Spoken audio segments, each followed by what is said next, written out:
છે કે નકલી એ તમારે ઘરે જ ચકાસવું હોય તો એ તમે કઈ રીતે ચકાસી શકો આજે હું તમને શીખવાડીશ, કારણ કે આજકાલ માર્કેટમાં છે એ ખૂબ જ નકલી પનીર આવી રહ્યા છે અને ખાઈને આપણી હેલ્થ બગડે છે.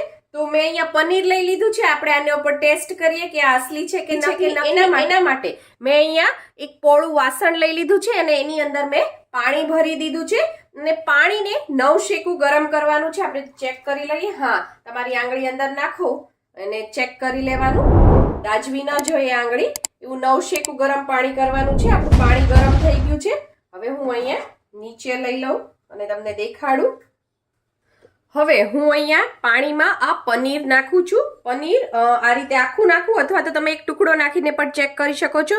પનીરને આ રીતે ધીમેકથી તમારે મૂકી દેવાનું. જો પનીર આ રીતે પાણીમાં તળિયે બેસી જાય તો એ અસલી પનીર છે. જો નકલી પનીર હોય એ પાણીમાં ઉપર તરે. અહીંયા આપણું પનીર છે એ પહેલા ટેસ્ટમાં પાસ થઈ ગયું છે, એ તળિયે નીચે બેસી ગયું છે એટલે કે અસલી પનીર છે. અને બીજું તમને બીજી એક રીત કહું કે આ રીતે અંદર નીચે બેસી જાય ત્યારબાદ થોડી વાર આને આની અંદર આ રીતે રહેવા દેવાનું 2 થી 3 મિનિટ અથવા તો 5 મિનિટ સુધી.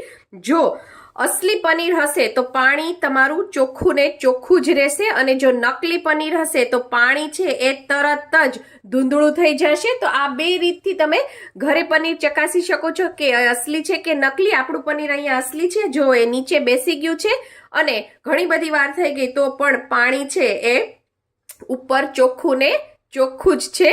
આવી જ આઈડિયા, ટિપ્સ અને રેસિપી માટે સબસ્ક્રાઇબ કરો પૂનમ્સ ફ્લેવર કિચનને. Thank you. આવજો.